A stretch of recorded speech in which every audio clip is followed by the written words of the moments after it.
তুলসীদাস রচিত হনুমান চালিসার সঙ্গে আজ আমরা সকলেই পরিচিত এবং আমরা সকলেই প্রতিদিন পাঠ করে থাকি এই হনুমান চালিসা।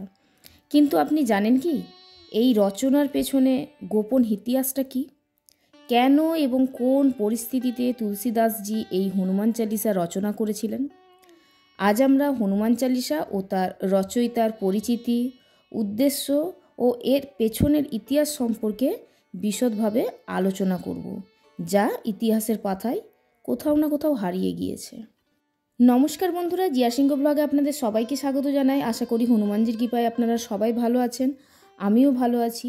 তো ভিডিওটির মূল পর্বে যাওয়ার আগে একটাই অনুরোধ, আপনারা পুরো ভিডিওটি দেখবেন, দয়া করে স্কিপ করে দেখবেন না, তাহলে অনেক তথ্যই আপনাদের অজানা রয়ে যাবে।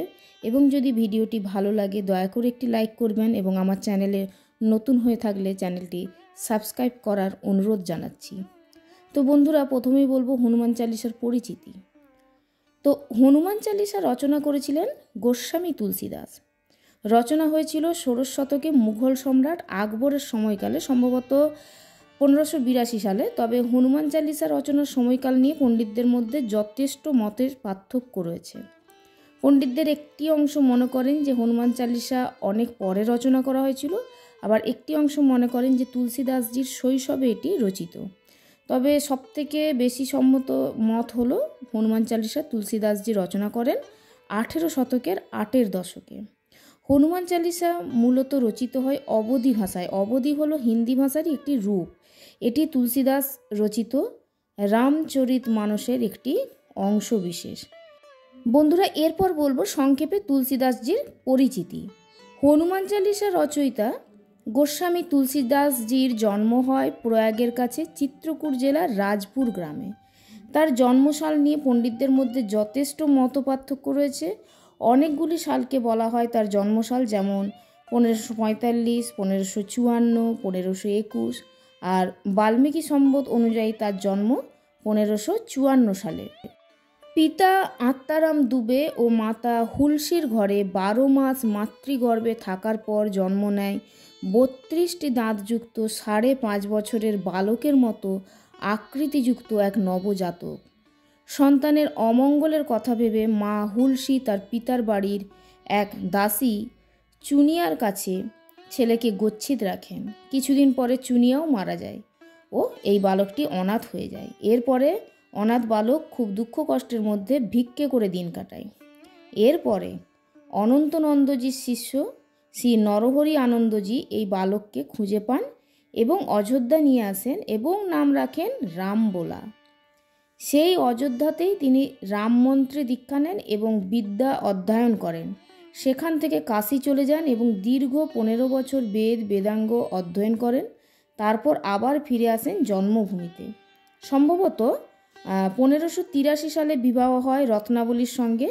একদিন রত্নাবলী তার পিতৃগৃহে গেলে তুলসীদাসজিও পেছন পেছন তার শ্বশুরবাড়ি চলে যান।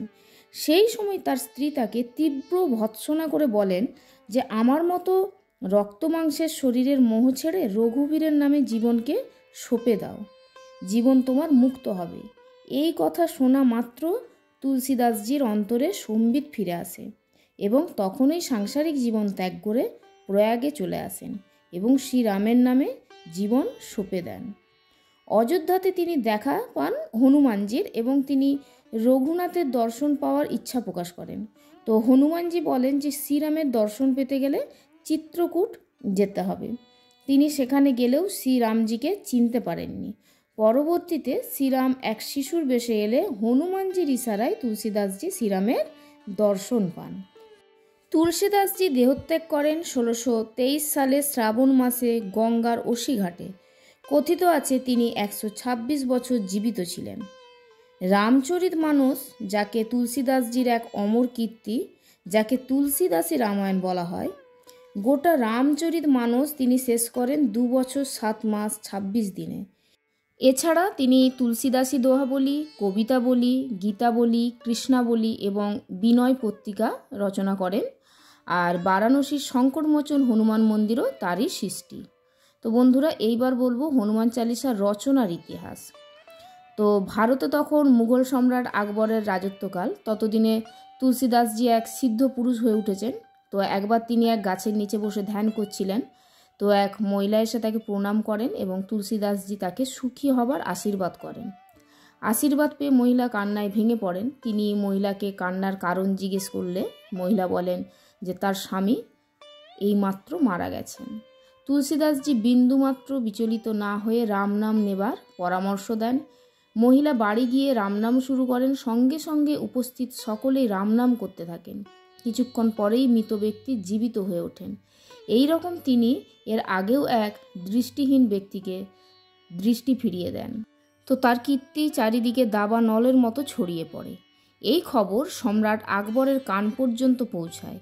আকবর বীরবল ও টোডরমলকে পাঠায় খবরের সত্যতা যাচাইয়ের জন্য। তারা খবর নিয়ে এসে সম্রাটকে বলেন যে এই ঘটনা সত্য। আকবর তুলসীদাসজিকে রাজসভায় ডেকে পাঠান এবং কিছু চমৎকার দেখাতে বলেন।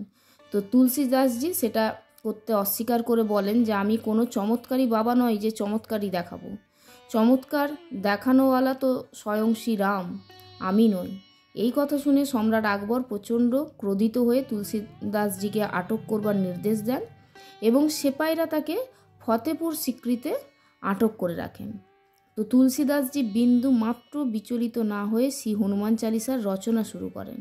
হনুমান চালিসার রচনা যখন প্রায় শেষ তখন ফতেপুর সিক্রি সমেত গোটা রাজধানীতে কয়েক লক্ষ বানর হামলা করেন।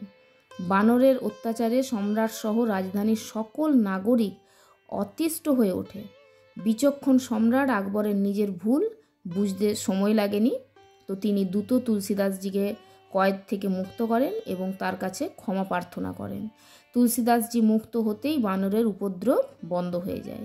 সম্রাট আকবর আমৃত্যু তুলসীদাসের সঙ্গে মিত্রতার সম্পর্ক রেখেছিলেন। তো বন্ধুরা, এইবার বলবো হনুমান চালিসার উদ্দেশ্য। তো বলা হয় হনুমান চালিসা পাঠ করলে সমস্ত সংকট দূর হয়ে যায়।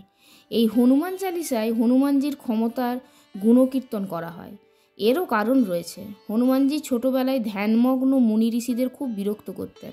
তাই তাকে মুনি ঋষিরা অভিশাপ দিয়েছিলেন যে তার ক্ষমতা বা শক্তি সম্পর্কে তিনি ভুলে যাবেন। অন্য কেউ তার ক্ষমতা না মনে করিয়ে দিলে তিনি তা প্রয়োগ করতে ভুলে যাবেন। তাই হনুমান চালিসার অধিকাংশ চৌপাইতে তার ক্ষমতার কথা উল্লেখ রয়েছে। তো বন্ধুরা, হনুমান চালিসার রচনার এই মহান ইতিহাস আমাদের অনেকেরই হয়তো অজানা ছিল। আশা করি এই গোপন ইতিহাস জানার পর আপনাদের হনুমান চালিসার প্রতি বিশ্বাস আরও বেড়ে গেল। তো বন্ধুরা, জয় হনুমানজির জয়, জয় বজরংবলীর জয়, এই বলে আজকের ভিডিও শেষ করছি। যদি ভালো লাগে প্লিজ একটা লাইক করবেন এবং আমার চ্যানেলে নতুন হয়ে থাকলে চ্যানেলটি সাবস্ক্রাইব করে পাশে থাকুন। পরের বার নতুন কোনো ভিডিও নিয়ে আসবো। সবাই ভালো থাকুন, ধন্যবাদ।